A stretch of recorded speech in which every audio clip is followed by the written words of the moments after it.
Carl Jung discovered something that would change our understanding of psychological warfare forever. He observed that when a narcissist realizes you have become too conscious, too aware, and too dangerous to manipulate, they do not simply retreat.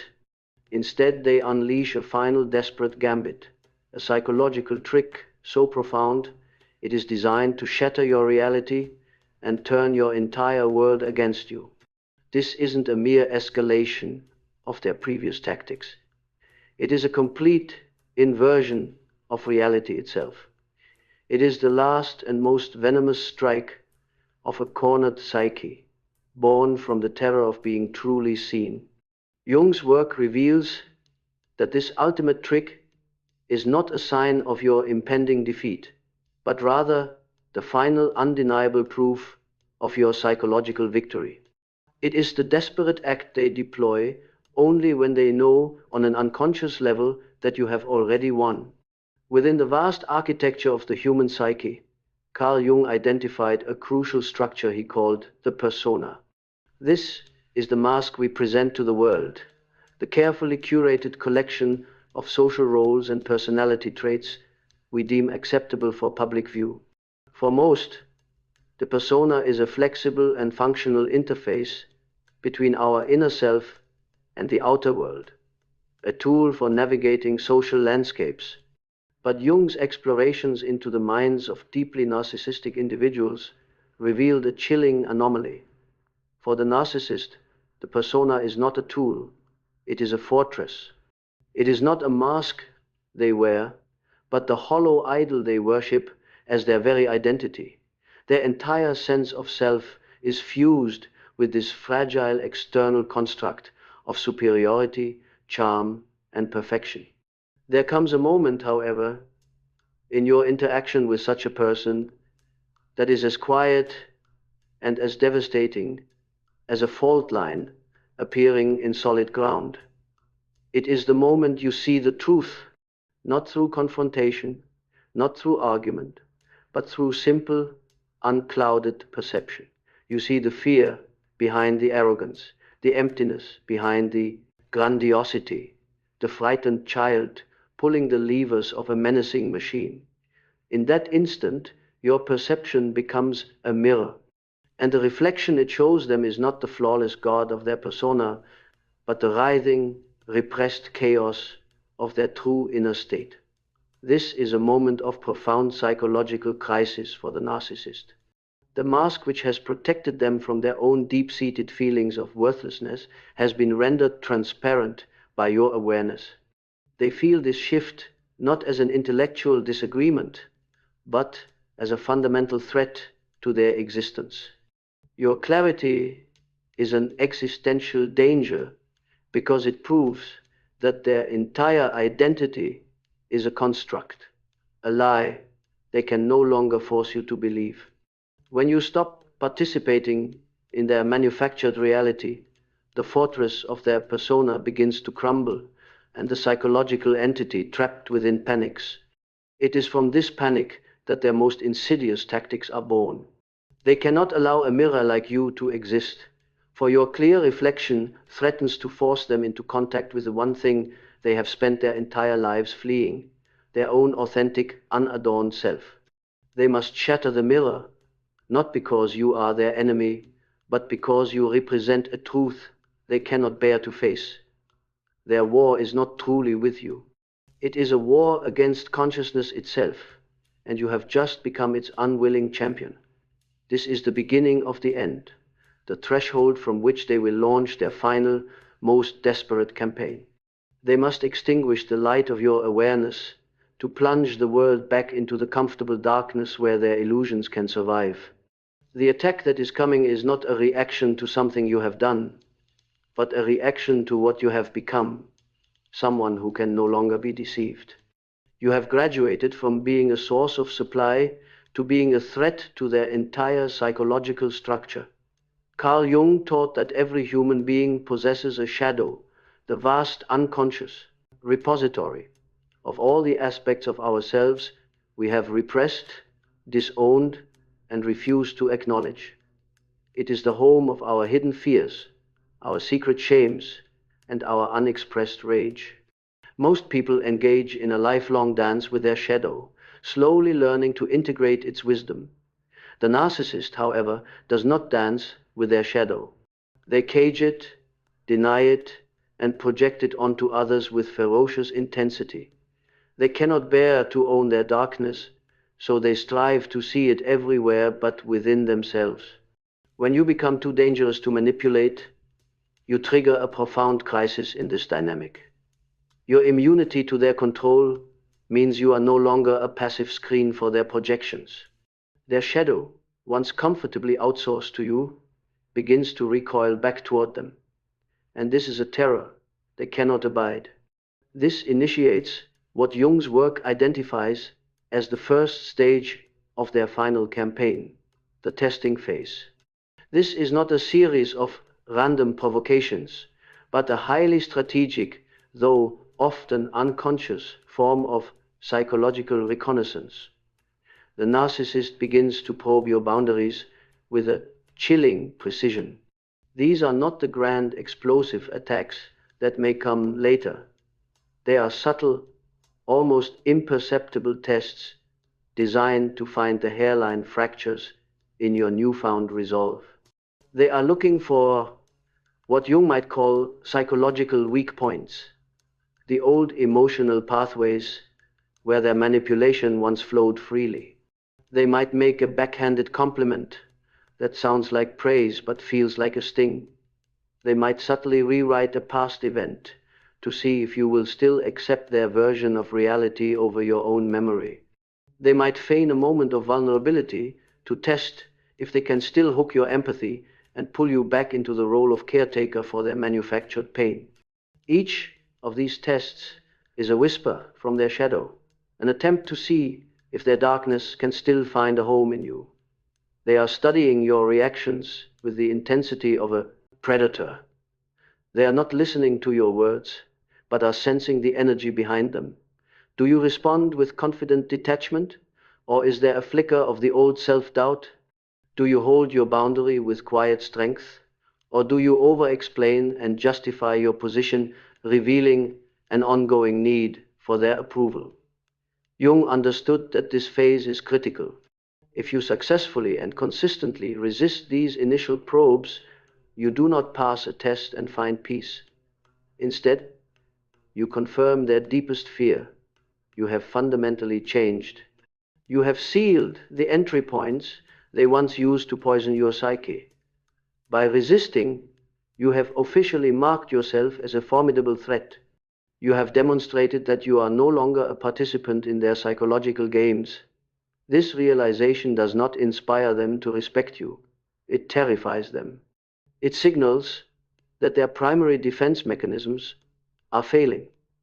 The narcissist is now conducting what could be termed psychological cartography, mapping the defenses of a fortress they once occupied freely. They are identifying the strength of your walls, the depth of your moat, and the sharpness of your newfound discernment. And everything they learn during this phase is not used to find a path to reconciliation, but to plan a much larger, more devastating siege. Your strength does not deter them. It forces them to escalate their strategy from subtle manipulation to outright psychological warfare. When the narcissist's subtle probes and tests shatter against the calm wall of your integrated consciousness, a profound psychological shift occurs within them. Carl Jung spoke of a principle he termed enantiodromia, where anything taken to its extreme will inevitably flip into its opposite. For the narcissist, whose entire existence is an extreme defense against feelings of powerlessness, the loss of control over you triggers a violent swing into what Jung's work calls compensatory behavior. They do not accept defeat, they overcompensate for their failing influence by becoming monstrously aggressive in their attempts to regain it. This is the escalation phase, and it is a psychological tempest designed to erode your sanity and break your spirit under relentless pressure.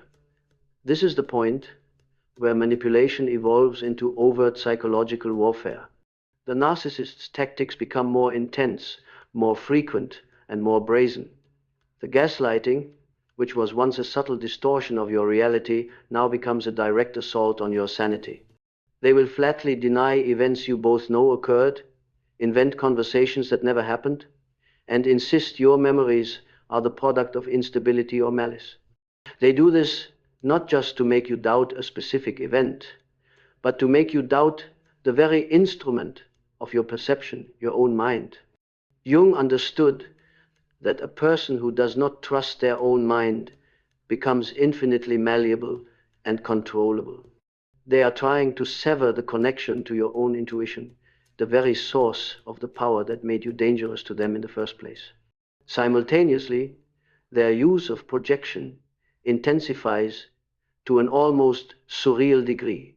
The shadow they can no longer unconsciously place within you is now hurled at you with conscious force. Every toxic trait they possess, every manipulative behavior they engage in, is now attributed to you. They will accuse you of being the manipulative one, the abusive one, the selfish one. This is more than a simple defense mechanism. It is a strategic attempt to create a smokescreen of confusion so dense that you begin to question your own character. They are trying to recreate you in the image of their own shadow, to force you to wear the mask of their darkness so they can continue to see themselves as figures of light. It is during this terrifying phase that the narcissist often reveals the true depth of their insidious nature by recruiting others into their campaign. Jung observed that certain personalities, when threatened, will instinctively seek to create a mob to validate their distorted reality through the consensus of others. The narcissist will begin to enlist what are commonly known as flying monkeys. They will share carefully crafted stories of your supposed transgressions with friends, family, or colleagues, presenting themselves as the concerned wounded party. They are masterful at identifying and exploiting the empathy of others, turning good people into unwitting weapons in their war against you. This is a sophisticated and devastating strategy because it attacks not just your reality, but your social foundation. It is designed to isolate you, to make you feel as though you are the single unstable element in a world of rational people who have all seen your true colors. The goal of this escalating storm is to create a psychological environment so hostile and confusing that you break under the pressure and return to a state of compliance just to make the chaos stop. There comes a moment in this psychological war when the narcissist's escalating storm of aggression, gaslighting, and projection fails to find its mark. Your anchor not only holds, but your calm defiance reveals the storm to be nothing more than a tempest in a teacup, a chaotic display of impotent rage. For the narcissist, this is not a simple defeat. It is a moment of profound existential annihilation. This is the final, irrefutable confirmation that they have completely and utterly lost all control over you, and by extension, over the reality they so desperately need to dictate. This realization, according to the deepest insights of Jungian theory, plunges them into a state of absolute psychological terror known as narcissistic mortification. It is not merely a wound to their ego, it is a psychic death. The hollow god they constructed as their identity is shattered, and through the cracks, they are forced into a horrifying intimacy with a vast, shrieking emptiness they have spent their entire lives fleeing. This is the ultimate catastrophe, for it exposes their deep-seated, primordial feelings of worthlessness, not as a distant threat, but as the very ground of their being.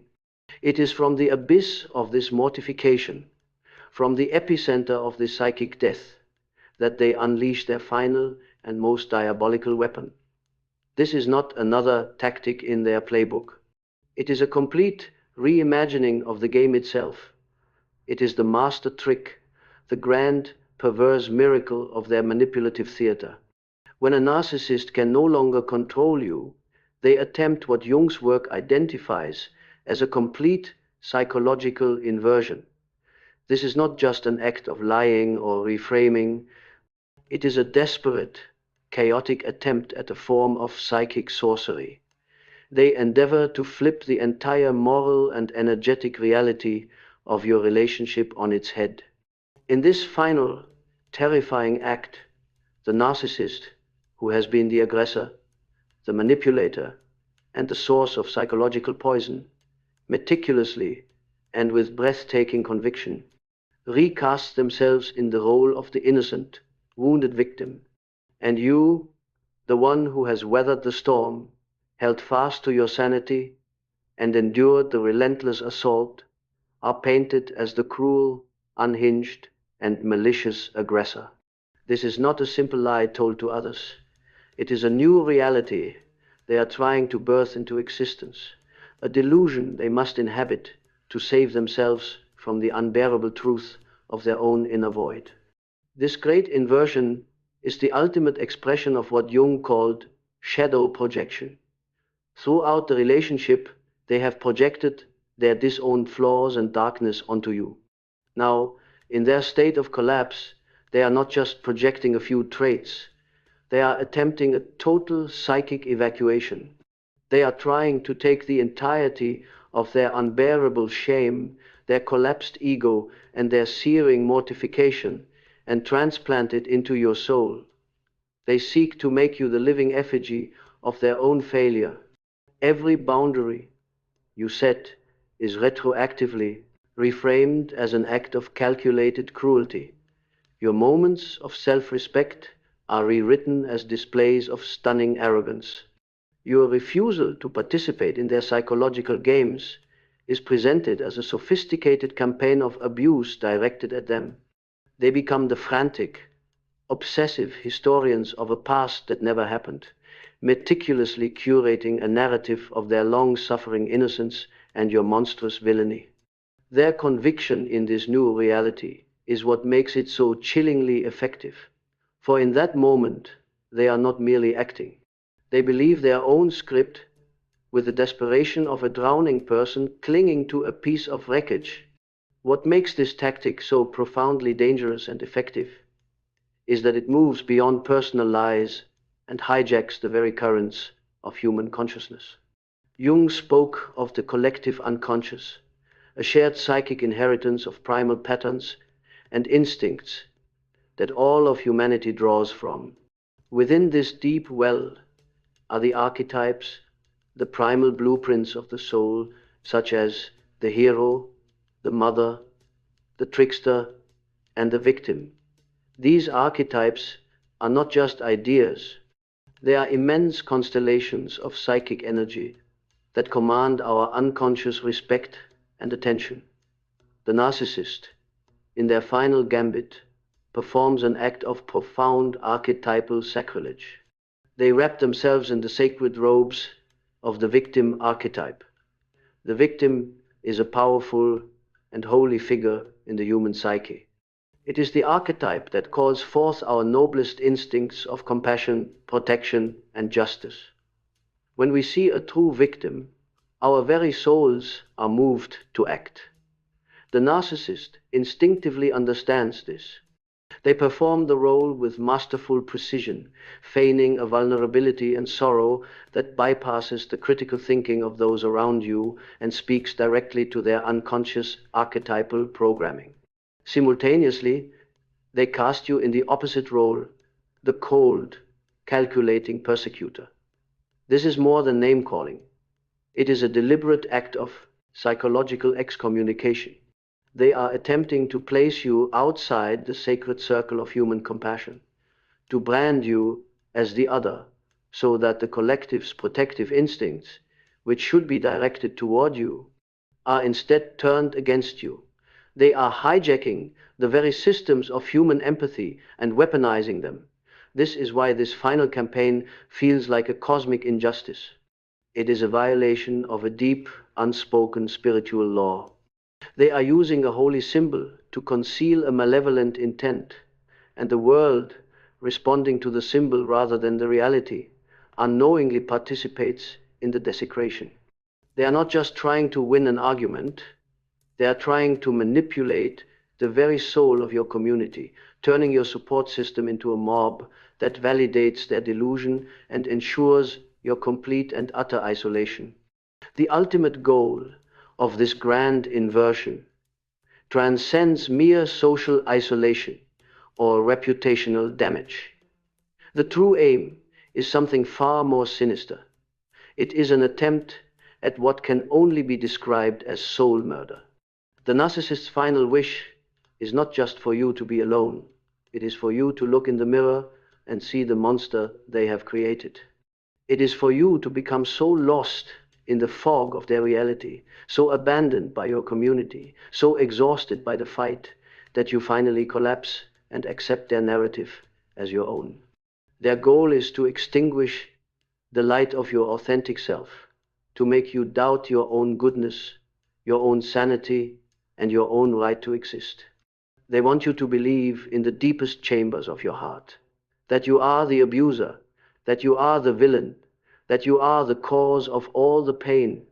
It is the final, desperate act of a dying psychic entity attempting to take you down with it. It is psychological terrorism of the highest order, designed not just to silence you, but to annihilate your connection to your own soul, leaving you a hollow echo in a world they have completely and successfully redefined, the great inversion, where the narcissist casts themselves as the victim and you as the aggressor, is not executed with the clumsy, obvious lies of a common deceiver. It is a masterpiece of psychological manipulation, a carefully orchestrated and chillingly effective smear campaign built upon a deep, intuitive understanding of the vulnerabilities of the human psyche. Carl Jung's work revealed that narcissists are often unconscious masters of manipulating group psychology, and their final campaign against you is their grand, tragic performance. They do not simply shout accusations from the rooftops. They construct an elaborate psychological theater, complete with a meticulously crafted script, a villainous caricature of you, and a performance so compelling it can turn an audience of your allies into their unwitting accomplices.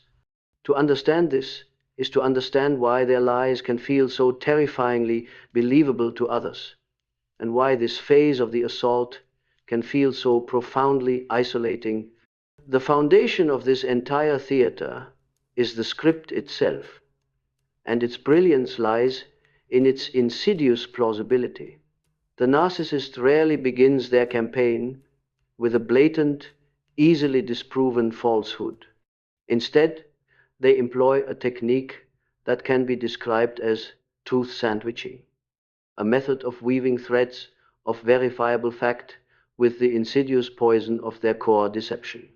Jung observed that the human mind struggles to dissect information that blends the true with the false. We have a natural tendency to accept a narrative package as a whole.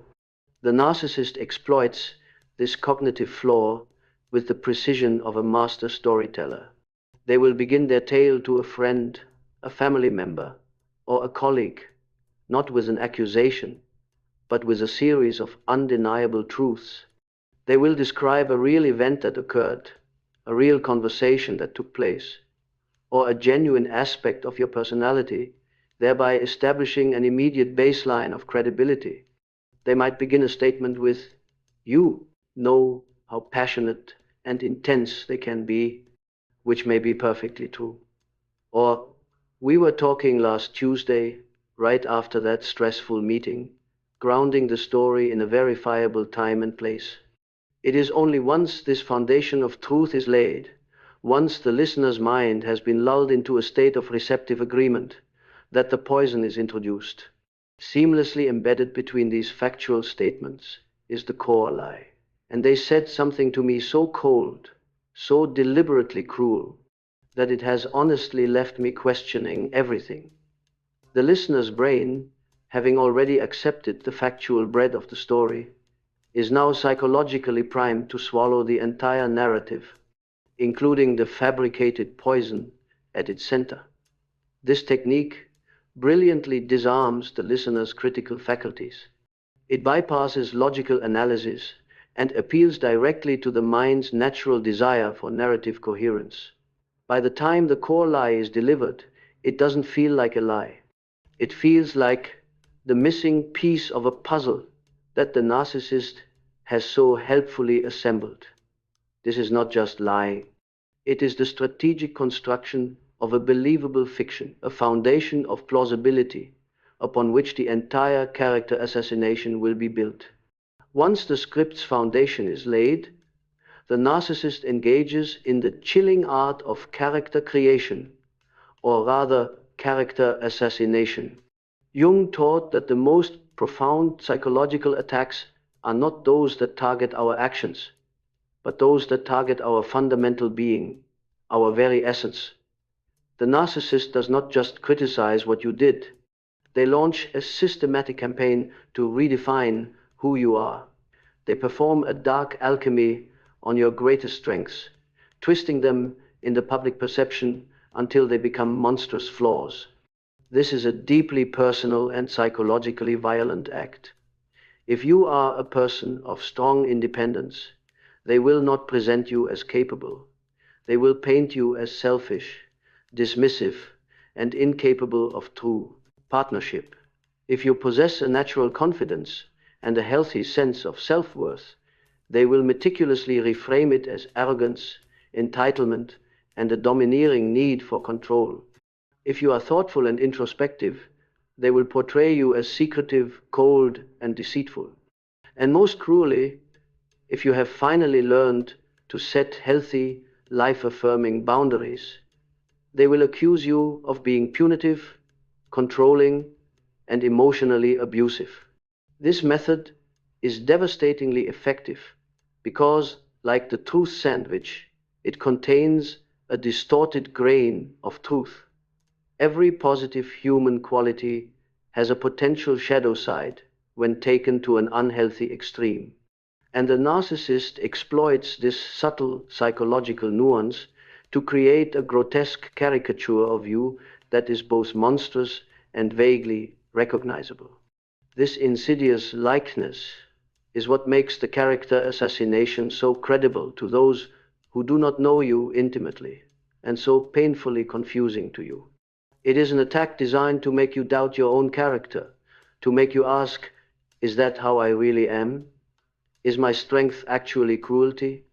They are attempting to erase your authentic self from the minds of others and replace it with this monstrous effigy.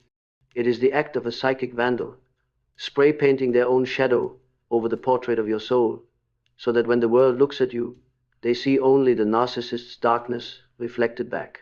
Finally, with the script written and the villainous character created, the narcissist takes to the stage for their grand performance. Their delivery is the final crucial element that makes the entire deception work. They do not present their case with rage or aggression, for that would reveal their true nature. Instead, they embody the archetype of the martyr, the gentle soul who has been grievously wronged. They will present themselves to others, not with anger, but with a mask of profound sorrow, of bewildered hurt, of a deep and abiding concern for your supposed instability. This calculated display of vulnerability is a strategic masterpiece. It is designed to activate the rescuer and protector archetypes in the empathetic individuals they have targeted as their audience. Their performance bypasses logic and appeals directly to the noblest instincts of good people, turning their compassion into an unwitting weapon against you. They create a psychological theater where they are the tragic, misunderstood hero, and you are the inexplicable villain. By doing so, they create an in-group of supporters who feel virtuous and protective for siding with them, making it nearly impossible for your true story to penetrate the wall of their self-righteous conviction. They have successfully controlled the collective narrative. And in this controlled narrative, Your every attempt to defend yourself is seen not as a plea for truth, but as further proof of the very cruelty they have accused you of. The theater has become a reality, and you have been cast out, left to stand alone in the silence that follows the audience's applause. Being the target of a narcissist's final inverted campaign is an experience that transcends mere psychological distress. It is not like weathering a storm. It is like being placed at the very center of an alchemical fire. The heat is a relentless, consuming pressure designed to dissolve the very structures of your reality, to unmake your sense of self, and to reduce your spirit to ash. Carl Jung's work illuminates the profound truth that this assault, while born of another's shadow, is not merely a series of random, cruel acts. It is a systematic psychological process, engineered to induce a state of complete psychic collapse. The narcissist, having failed to control your actions, now seeks to dismantle the very foundation of your being, your ability to think, to feel, and to trust the validity of your own consciousness. Yet, what Jung's wisdom also reveals is that this fire, intended for your destruction, holds a terrifying and sacred duality. For the very same alchemical flames that can melt lead into a formless puddle are those that can purify gold from worthless ore. This assault is a crucible, and while its heat is unbearable, it is also the catalyst for the most profound purification you will ever endure, burning away everything that is not your true, indestructible, authentic self. The first stage of this process is a descent into blackness, a forced dissolution of the self. It begins with the deliberate weaponization of cognitive overload. This is more than just feeling overwhelmed by information. It is the feeling of your own mind becoming a hostile and alien landscape. The narcissist bombards you from every conceivable angle, creating a chaotic symphony of psychological attacks. You are simultaneously fighting the public battle of their smear campaign, grieving the private betrayal of your relationship, and wrestling with the internal horror of their gaslighting.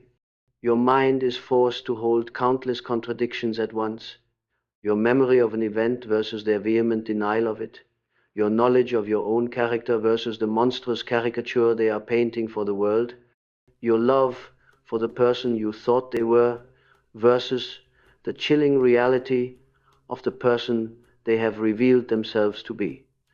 This is not a battle of wits, it is a siege on your processing power.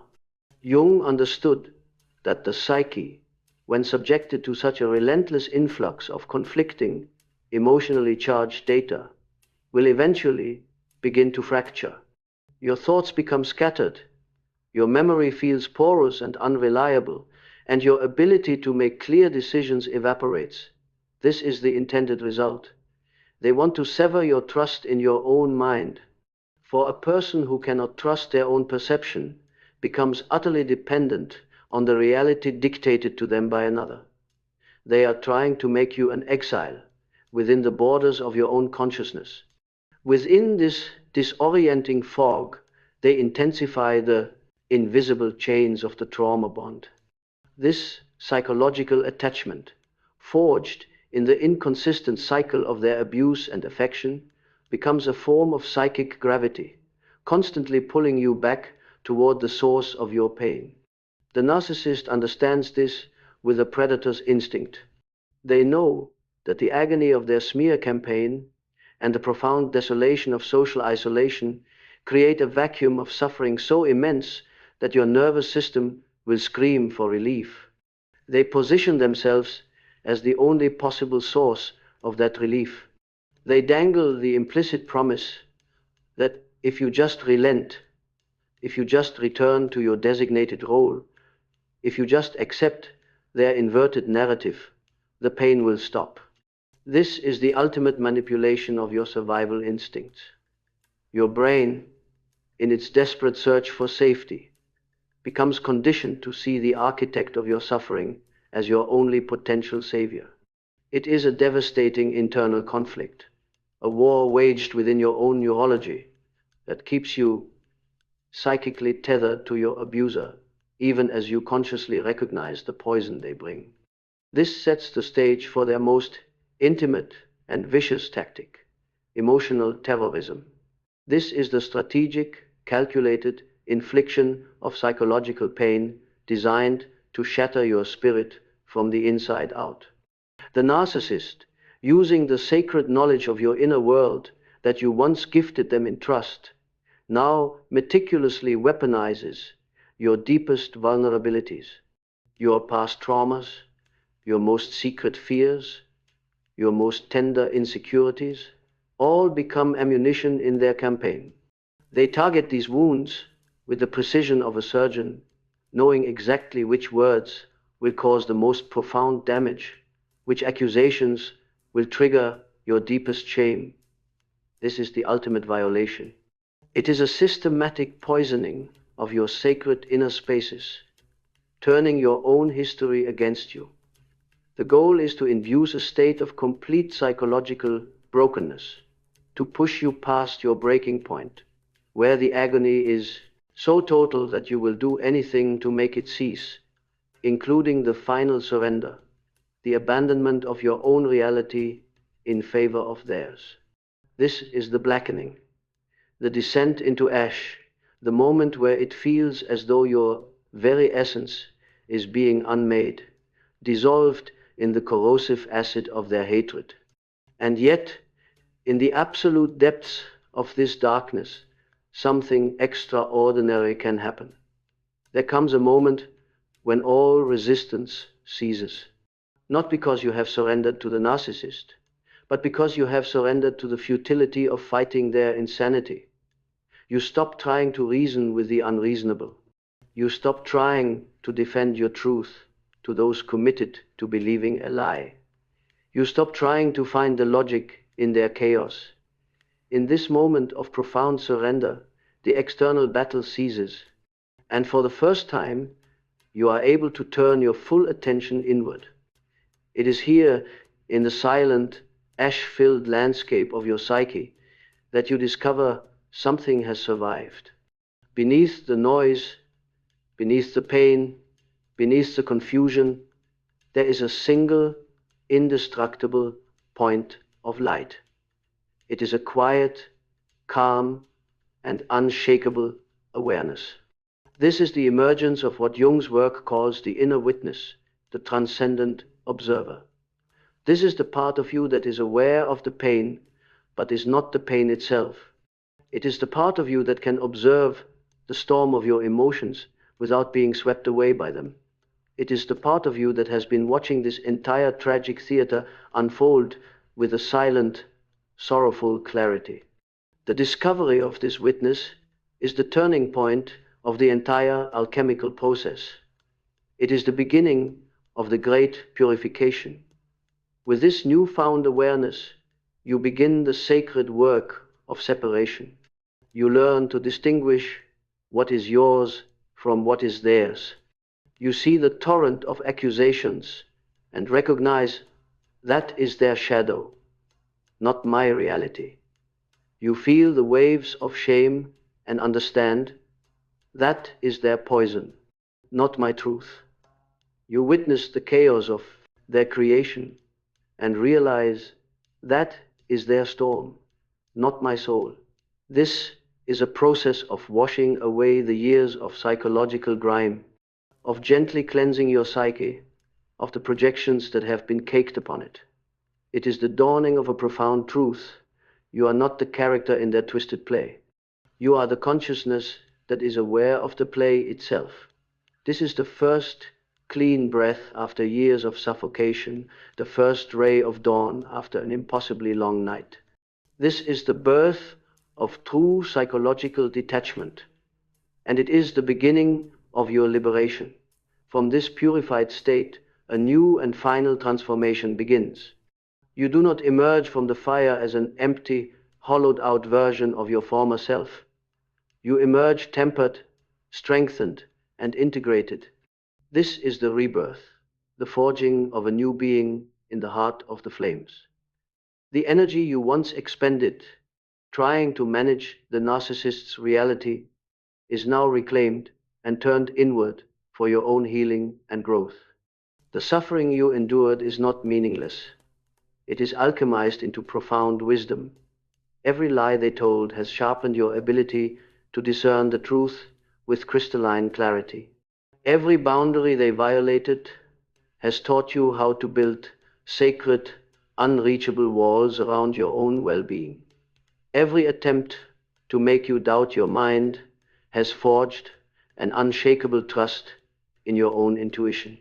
And it is here that you reclaim one of the most powerful and misunderstood aspects of the human psyche, your anger. This is not the toxic, chaotic, destructive rage of the narcissist. That is the rage of a fragile ego, a tantrum against reality. The anger that is born in you now is a sacred fire. It is a clean, clear, and focused energy that rises from a place of profound self-love and justice. It is the righteous and life-affirming force that says with unimpeachable finality, no more. It is the protective fire that guards the gates of your inner kingdom.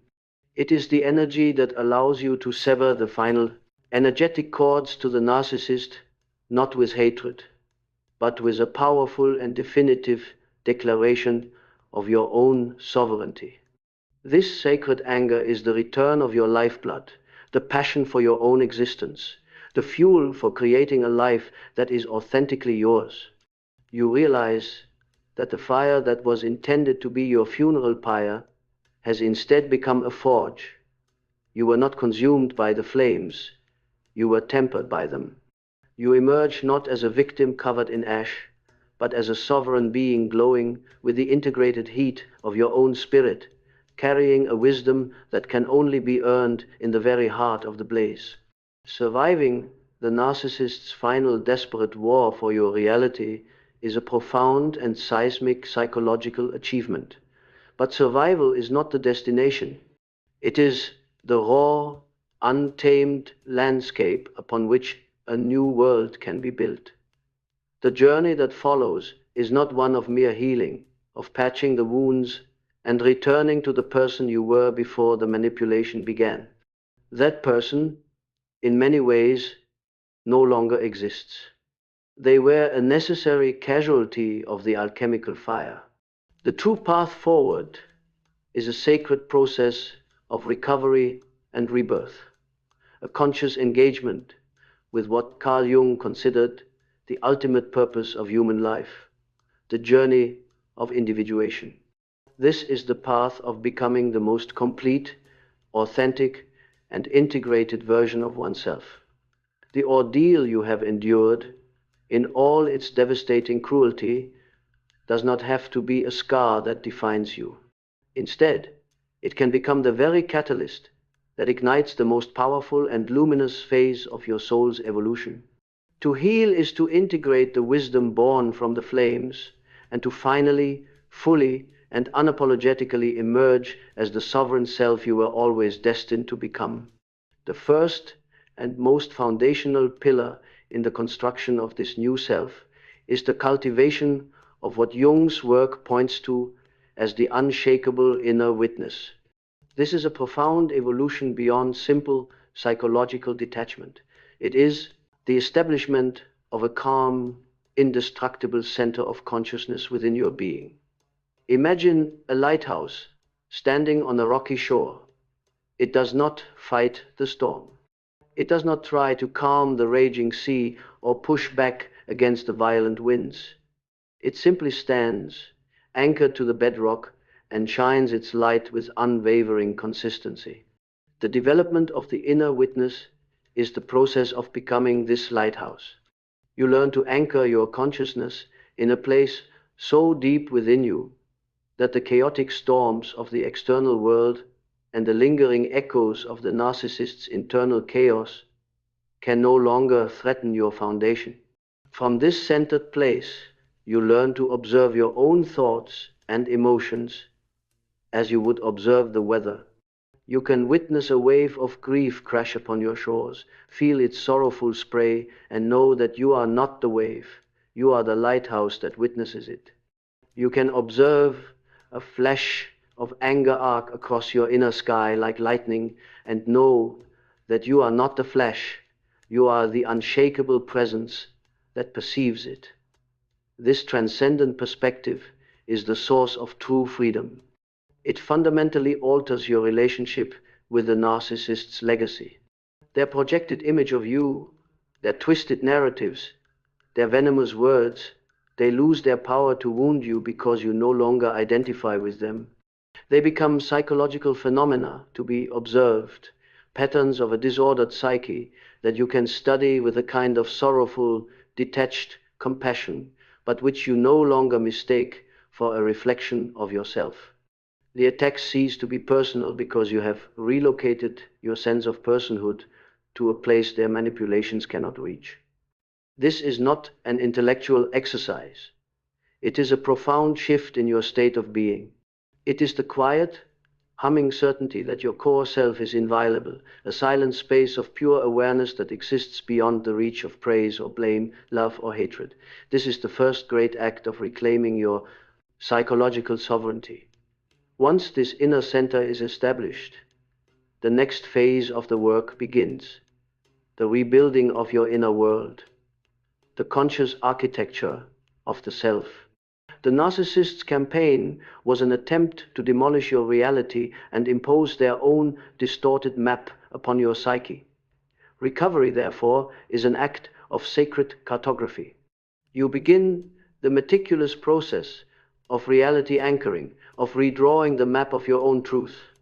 This is why keeping records, journaling, and documenting your experiences is so vital. It is not about gathering evidence for a future battle. The war is over. It is about creating an objective, undeniable atlas of your own experience for your own soul. Jung understood that sustained gaslighting is a form of psychic vandalism, defacing your memories and making you a stranger in your own history. Your journal becomes a sacred text, a testament to your perception that says, this is what I saw, this is what I felt, this is what was real. You further anchor this reality by seeking out the reflections of trusted, healthy individuals who act as clear mirrors, showing you the truth of your character and washing away the distorted image the narcissist tried to burn into your mind. From this grounded place of truth, you begin the most crucial work of all, forging conscious boundaries. The boundaries you create now are nothing like the fearful, reactive walls you may have tried to build in the past. Those were the defenses of a besieged territory. These new boundaries are the calm, definitive declarations of a sovereign domain. They are not born of fear, but of profound self-love and wisdom. They are not walls of stone, but living, intelligent membranes. They are permeable by choice, designed to allow the flow of love, connection, and nourishment in, while remaining absolutely impenetrable to manipulation, disrespect, and psychic intrusion. The most powerful expression of this new architecture is in your ability to wield the word no. For the sovereign self, no is not an apology. It is not the beginning of a negotiation. It is not a desperate plea to be understood. It is a complete sentence. It is a calm, quiet, and peaceful alignment with reality. It is the closing of a gate, not with a violent slam, but with a quiet, confident click of a well-made lock. You learn to issue this no without justification or explanation, understanding that you are not required to set yourself on fire to keep others warm. This is the establishment of your sacred space, the drawing of a line in the sands of your own being that you and the world will now honor. Ultimately, the deepest healing culminates in the integration of all parts of yourself, both the light and the shadow that this experience has brought into consciousness.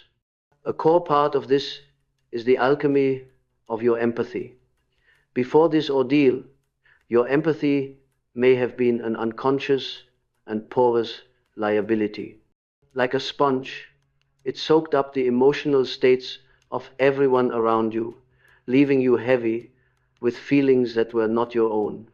This unconscious empathy made you a perfect target, as you absorbed the narcissist's disowned pain, rage, and shame without even realizing it. The sovereign self, however, transforms this sponge into a lantern. Your empathy does not disappear. It becomes conscious, focused, and powerful. A lantern does not absorb the darkness. It illuminates it. You can now extend the light of your empathy to understand another's pain, to see the wounds that drive their behavior, and to feel compassion for their struggle, all without taking their darkness into yourself. You can see the storm in another person's soul while remaining firmly within your own lighthouse. This is conscious empathy, a tool for profound wisdom and discernment, and it makes you immune to the kind of emotional hijacking you experienced before. Finally, and perhaps most importantly, is the consecration of your sacred anger. In a world that often teaches those who have been wrong to be passive, gentle, and endlessly forgiving, the reclamation of anger is a revolutionary act of self-love. The anger that emerges now is not the corrosive, petty rage of the narcissist's ego. That is the fire of a burning house, chaotic and destructive. Your anger is the fire in the heart of a forge, contained, focused, and creative. It is the sacred, life-affirming energy of your own soul rising up to protect itself. It is the psychic immune system activating to neutralize a threat to the organism's well-being. This sacred anger is the force that severs the final entangled energetic cords to the narcissist. It is the passionate yes to your own life which automatically becomes a definitive no to anything that seeks to diminish it. You learn that this anger is not a negative emotion to be suppressed, but a source of immense power and clarity, a fuel that can be used to create a life of purpose and authenticity. Emerging from the crucible, the sovereign self is not a perfect, invulnerable being, but a whole and integrated one.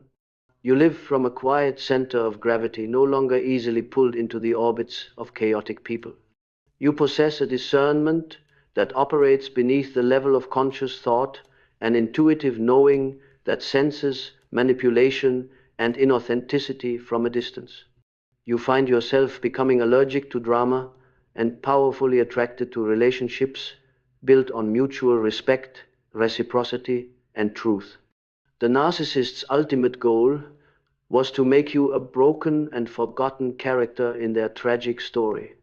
But the profound irony is that in their attempt to destroy you, they became the unwilling and unconscious catalyst for your true creation. They forced you into the alchemical fire, believing you would be consumed, never imagining that you would emerge not as ash, but as gold, finally and fully embodying the sovereign being that was your birthright all along.